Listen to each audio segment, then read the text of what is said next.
ಸಾಹಸ ಸಿಂಹ ಡಾಕ್ಟರ್ ವಿಷ್ಣುವರ್ಧನ್. ಇದೊಂದು ಬರೀ ಹೆಸರಲ್ಲ, ಕುಲಕೋಟಿ ಕನ್ನಡಿಗರ ಹೃದಯದಲ್ಲಿ ಎಂದಿಗೂ ಅಜರಾಮರವಾಗಿ ಉಳಿದಿರುವಂತಹ ಒಬ್ಬ ಅಪ್ರತಿಮ ಮೇರು ಕಲಾವಿದ. ಇವರು ಮಾಡಿರುವಂತಹ ವಿಭಿನ್ನ ಪಾತ್ರಗಳಿಗೆ ಮನ ಸೋಲದವರೇ ಇಲ್ಲ.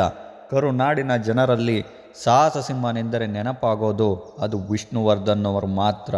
ಆದರೆ ಇಂತಹ ಒಬ್ಬ ಮೇರು ನಟನ ಸಮಾಧಿಯನ್ನು ರಾತ್ರೋರಾತ್ರಿ ಯಾರಿಗೂ ತಿಳಿಯದಾಗೆ ನೆಲಸಮ ಮಾಡಿದ್ದಾರೆ. ಇದನ್ನು ಯಾಕೆ ಮಾಡಿದ್ರು, ದುಡ್ಡಿಗಾಗಿ ಮಾಡಿದ್ರೋ ಆಸ್ತಿಗಾಗಿ ಮಾಡಿದ್ರೋ ತಿಳಿತಾ ಇಲ್ಲ. ಆದರೆ ನಮ್ಮ ಕರುನಾಡ ಕಿಚ್ಚ ಸುದೀಪ್ ಅವರು ಆ ಆಸ್ತಿಯನ್ನು ನಾವೇ ಖರೀದಿ ಮಾಡಿ ಅಲ್ಲಿ ವಿಷ್ಣು ಸರ್ ಅವರ ಸಮಾಧಿಯನ್ನು ಕಟ್ಟುತ್ತೀವಿ ಅಂತ ಮಾತನ್ನು ನೀಡಿದ್ದಾರೆ. ಕನ್ನಡ ಚಿತ್ರರಂಗದಲ್ಲಿ ಅನೇಕ ನಟರುಗಳು ಇದ್ದಾರೆ.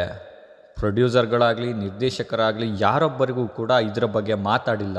ಆದರೆ ವಿಷ್ಣು ಸರ್ ಅವರು ಇದ್ದಾಗ ಮಾತ್ರ ಅವರಿಂದ ಅತ್ಯದ್ಭುತವಾಗಿ ಚಿತ್ರವನ್ನು ನಿರ್ಮಿಸಿ ಹಣ ಗಳಿಸಿಕೊಂಡಿದ್ದಾರೆ.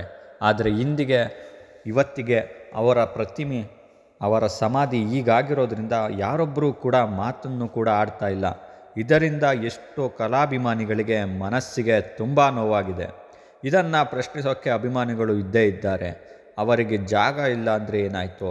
ಕುಲಕೋಟಿ ಕನ್ನಡಿಗರ ಹೃದಯದಲ್ಲಿ ಅವರು ಎಂದೆಂದಿಗೂ ಅಜರಾಮರಾಗಿ ಉಳ್ಕೊಂಡಿದ್ದಾರೆ. ಜೈ ವಿಷ್ಣುದಾಸ್.